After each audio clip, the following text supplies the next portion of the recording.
Radio Sucesos 101.7 FM presenta su noticiero Sucesos con Milton Pérez y Verónica Larrea. Un periodismo libre para una democracia plena.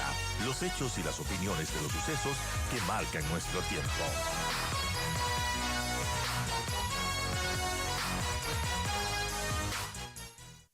Y estamos ya con nuestro primer invitado, el doctor Edison Guarango, abogado especialista en Derecho Constitucional. Bueno, la Corte Nacional de Justicia aún no recibe un pedido formal de extradición de parte de los Estados Unidos por alias Fito. El gobierno se ha mostrado favorable a que Fito se vaya a los Estados Unidos. De hecho, ha mencionado que es un problema tenerlo aquí por temas de seguridad y demás, y porque a veces podría ser difícil precautelar su seguridad inclusive. Y es una persona que, si bien es un criminal, tiene alto valor en el sentido de que tiene mucha información que podría entregar. Y también el mismo Fito ha mencionado que él preferiría estar en los Estados Unidos. En todo caso, fuentes de la Cancillería han explicado que al tener la Corte Nacional de Justicia la competencia, obviamente, para tramitar esto, no pueden hacer más gestiones desde Cancillería sobre esta extradición. Y bueno, hablemos del proceso, de cómo es el trámite para extraditar a alguien. Recordemos que esta va a ser la primera vez que se active esto después de la consulta popular que tuvimos del año pasado.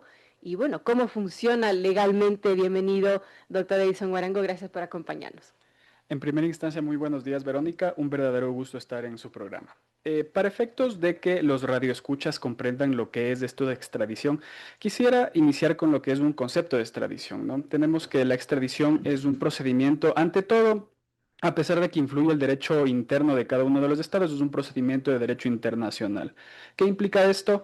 En el cual un estado, en este caso requirente, solicita a un estado requerido que envíe a una persona para que pueda ser juzgada o sentenciada, juzgada o que cumpla una pena, perdón. Entonces, ¿qué implica esto? Según la definición, pues tenemos dos ámbitos o dos puntos que usted ya lo mencionó hace unos minutos, que hay un componente político diplomático y un componente jurídico o judicial. ¿A qué me refiero con esto? Como usted mismo lo comenta, tiene que haber una solicitud por parte de Estados Unidos, mediante canal diplomático, de que requieren a esta persona para que pueda ser extraditada. Nosotros como sociedad ecuatoriana, las autoridades quieren enviar a Fito, pero sin esta orden por parte de Estados Unidos, pues no se puede hacer absolutamente nada, porque el proceso comienza ahí. Obviamente va a tener que haber un procedimiento judicial y eso es justamente por la parte más neurálgica, por así llamarlo, dentro del procedimiento de extradición. Para no alargarnos un poco, existen ciertas prohibiciones para el tema de la extradición, a pesar de que ya por medio de reforma parcial del anterior año, pues ya se realizó el tema de que se pueda extraditar ecuatorianos. Sin embargo, no es un procedimiento automático, no es cuestión de decir, yo tengo una persona, la envío a Estados Unidos y punto. Hay que seguir un procedimiento en el cual se detiene a la persona después de que ya hay esta comunicación por parte del Estado estadounidense, en este caso del Estado americano, para que a través del Ministerio de Relaciones Exteriores emita primero al Ministerio del Interior, en este caso, para que pueda detener a esta persona, y finalmente el procedimiento se tramita ante la Corte Nacional de Justicia a través de su presidencia. Entonces hay dos audiencias. En la primera se analiza si es que la persona quiere ser extraditada o no. Si es que la persona desea ser extraditada, pues se emite una resolución ahí y se extradita automáticamente. En caso de que no haya esta voluntad por parte de la persona en ser extraditada, hay un procedimiento judicial en el cual se tienen que probar ciertas casuísticas. Entonces, ese es el procedimiento un poco en pastilla para que se pueda comprender. Ahora, doctor, explíquenos qué cambió después del referéndum y consulta popular del 2024, en la que los ecuatorianos aprobamos cambiar el artículo 79 de la Constitución para que un ecuatoriano pueda ser extraditado por delitos que también estén descritos en la legislación ecuatoriana, con la condición de no aplicarse la pena de muerte y otras inhumanas, crueles o degradantes. ¿Qué cambió tras la consulta? Perfecto. El cambio principal dentro de esta consulta popular, que es el referéndum, de hecho, del anterior año, es que antes no se podía extraditar ecuatorianos. Era una facultad o una protección que el Estado ponía a los nacionales del Ecuador para que no puedan ser enviados a otro país. A partir de la consulta de este referéndum que se realizó el anterior año, pues ya es posible extraditar ecuatorianos.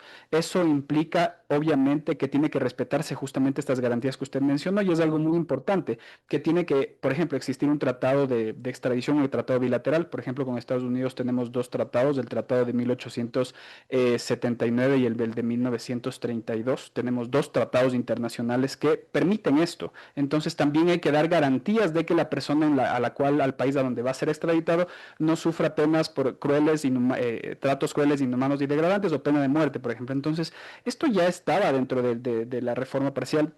Ya existían estos estándares, lo único que cambió es el tema de los ecuatorianos. Entonces recordemos que con la consulta de Lazo se quiso poner solo para delitos de delincuencia organizada transnacional. Este referéndum que se realizó es más amplio, entonces aplica para cualquier tipo de delito siempre que existe esta doble criminalidad, que es el principio que existe, o sea, que existan ambas penas o pueden ser perseguidos por ambas en ambos países. Lo que he estado leyendo, doctor Guarango, y corríjame si estoy mal, pero entiendo que obviamente una vez que existe la solicitud del país que está pidiendo esta extradición, eh, y claro, hay de investigación penal y orden de captura y demás, tiene que instalarse una audiencia en la que el criminal debería responder si consiente a ser extraditado. ¿Y qué pasa si dice que no consiente? Esa es una muy buena pregunta y es justamente por eso que en la primera instancia, por así llamarlo, dentro de Ujú. la presidencia de la Corte Nacional de Justicia hay dos audiencias. Si es que en la primera le dice, bueno, yo sí quiero ser extraditado, pues ahí se termina el procedimiento, se emite una resolución de extradición, pero si en caso de que no exista esta voluntad por parte del extraditable de ser extraditado, se da una nueva audiencia en el cual ahí está Fiscalía General, Ujú. están representantes del estado donde se quiere extraditar para poder probar por qué sí debería ser extraditado. Entonces aquí están, por ejemplo, tenemos las provisiones del artículo 5 de la ley de extradición, se tienen que cumplir, no tenemos que incurrir en estas provisiones para poder salir, para poder que en este caso el presidente de la Corte resuelva que pueda ser extraditado. Entonces es un procedimiento que obviamente tiene este tinte diplomático, pero también tiene este aspecto garantista, por así llamarlo, tiene que respetarse un debido proceso antes de poder ser extraditado una persona. Qué interesante. O sea que no es tan sencillo e inmediato como, no sé si lo hace el gobierno de Colombia, pero en 2 días los meten en un avión y le llevan a Estados Unidos. Ya, esa es una pregunta muy importante y le comento. Es bastante común este hecho de tomar personas y deportarlas o expulsarlas, pero es muy diferente este procedimiento de la extradición. Le doy un ejemplo. No sé si recuerda, e incluso los familiares de Fito fueron expulsados o deportados del Estado argentino porque estaban viviendo allá, Así es. entonces no fueron extraditados porque el procedimiento de extradición toma meses, como usted puede ver.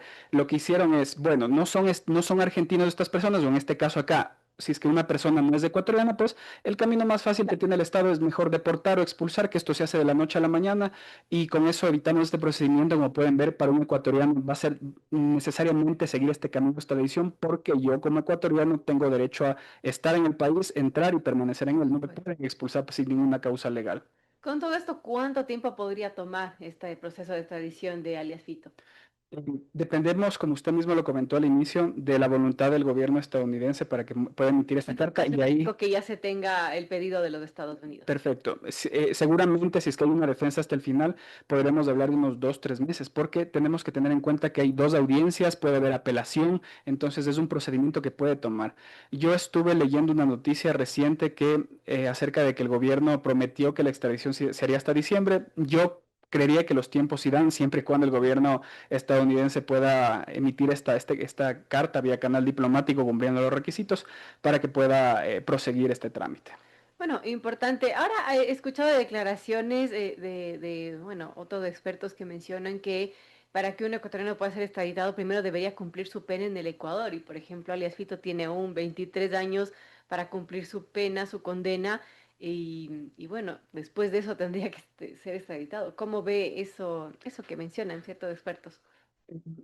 Yo creo que hay que tener muy en cuenta este punto y es que debemos remitirnos a lo que dice el artículo 18 de la ley de extradición. Entonces, ¿qué dice este artículo 18? Que si existen estos procesos pendientes, estas penas por cumplirse, el Estado podrá suspender la extradición. Aquí se concede una extradición diferida, que es esperar a que cumpla la pena y después Ajá. sí extraditar. Pero si nosotros revisamos la última parte, establece que efectuarse, doy lectura a la parte pertinente, efectuarse temporal o definitivamente en las condiciones que se fijen de acuerdo con el Estado requiriente. ¿Qué implica esto? Para darle una breve explicación, nos deja la carta abierta para que la persona sí puede ser extraditada independientemente de que tenga que cumplir la pena. ¿Eso qué implica? Que puede pasar a decirle a Estados Unidos, ¿sabe qué? Yo le voy a extraditar una vez que cumpla la pena, o sabe que acordemos un nuevo régimen, por ejemplo, Ujú. vaya a cumplir la pena allá en Estados Unidos o seguir el procedimiento judicial. Y cuando ya cumpla, pues venir acá. Entonces tenemos un sistema carcelario bastante preocupante, bastante deficiente. En países de primer mundo lo que hacen para respetar la soberanía y el régimen jurídico establecido es cumplo la pena aquí en este país y después si quiere el extradito con todo el gusto del mundo. Pero como estamos en un régimen donde algún día se escapa uno, al otro recapturan a otro, entonces creo que considerando esta apertura que tiene este artículo 18 sería Claro. jurídicamente factible que se lo mande. Qué interesante hablando sobre el proceso de extradición y cómo esto pues no es tan sencillo como uno pensaría, ¿no? Que a los 2 días los ponen en un avión y los llevan a Estados Unidos como se ve en Colombia o se ve en las series, en las películas. Son las 7:32, conversamos con el doctor Edison Guarango, él es abogado especialista en Derecho Constitucional. Hablamos de este proceso de la extradición de alias Fito y bueno, lo que se conoce del caso de Fito.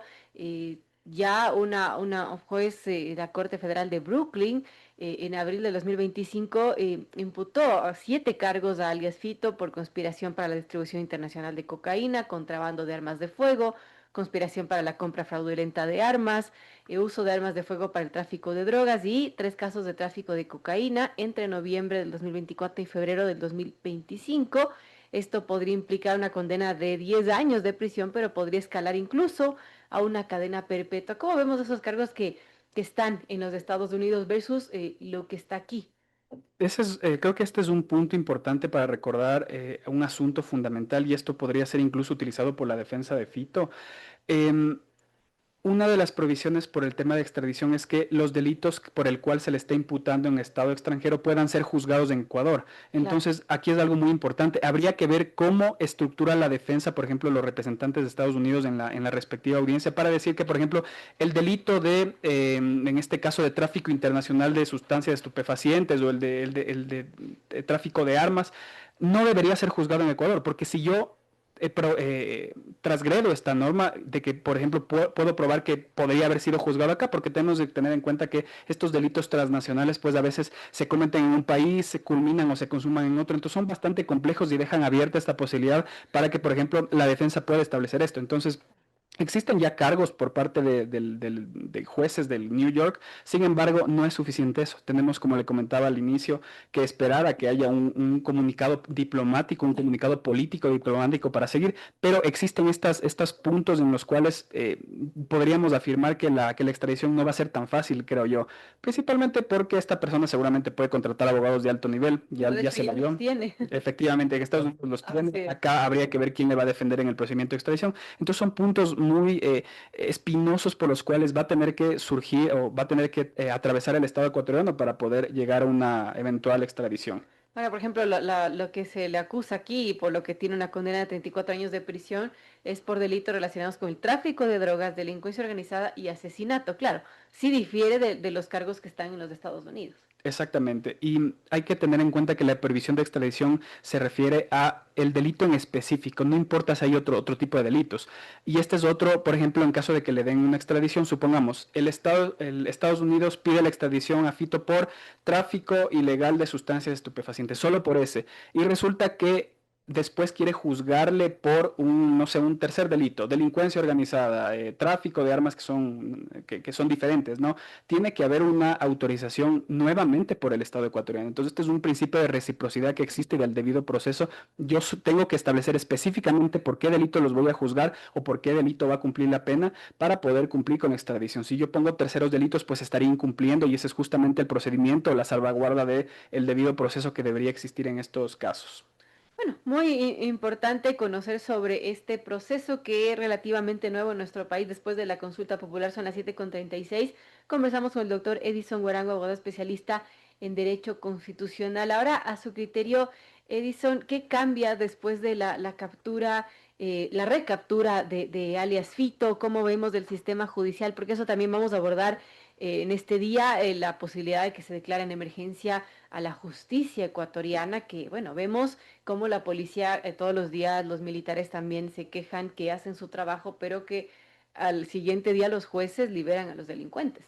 Y creo que estamos viviendo una real crisis dentro de, no solo del sistema judicial, sino incluso del sistema carcelario. Imagínense, Así recién nos enteramos de que alias Fede salió con un uniforme militar. Entonces, ¿quién nomás estuvo involucrado en esto para que haya sucedido? Entonces, no estamos ante una captura de Fito, estamos en una recaptura. O sea, si ya se nos escapó y nos tocó capturarle para poder seguir. ¿Esto qué implica? Que tenemos un sistema bastante es. débil, no solo carcelario, sino también jurídico. Porque, por ejemplo, si nos metemos en este tema de la extradición, la extradición no establece desde qué momento puedo extraditar, porque Fito cometió estos delitos antes de que existiera esta posibilidad de extradición a Claro. ecuatorianos. Tal vez ahí va a haber un debate en el cual puedo extraditar por un delito pasado, existe una retroactividad acá. Entonces, ¿por qué pongo esto en tela de duda? Porque para hacer un procedimiento dentro del Ecuador, creo que tiene que existir un buen marco normativo y también un sistema institucional eficiente. Entonces, si no tengo ni lo uno ni lo otro, van a existir estos vacíos jurídicos que primero van a permitir que por fuerza de ley no se cumpla, por ejemplo, la extradición, que por fuerza fáctica se me escape en el procedimiento. Entonces, creo que este es un trabajo que necesita hacerse dentro a nivel legislativo, a nivel de quehacer de políticas públicas y en general a nivel de sistema carcelario, que tenemos un sistema realmente deficiente. Bueno, es bastante complejo todo lo que estamos viendo como país y la justicia, sí, es un reflejo de todo lo que está ocurriendo y quiero agradecerle a Edison Guarango, abogado especialista en Derecho Constitucional, por, bueno, ilustrarnos un poco más sobre lo que implica un proceso de extradición, como vemos, no es tan fácil y lo primerito que falta justamente es ese pedido desde los Estados Unidos, así que, bueno, todavía esperaremos que eso suceda, Edison. Efectivamente, esperemos ojalá que ya llegue este tema y ahí sí poder ver cómo se da este procedimiento. Le agradezco mucho. Gracias a Edison Morango, abogado especialista en Derecho Constitucional. Y claro, lo que ha dicho el presidente es que, bueno, les interesa y que ojalá esto se dé lo más pronto, porque obviamente el hecho de tenerlo aquí en nuestras cárceles representa un riesgo para el país. Y bueno, eso es lo que ha mencionado el presidente. Va a insistir y apurar la extradición, que es ahora de las prioridades que tiene o objetivos que tiene el gobierno.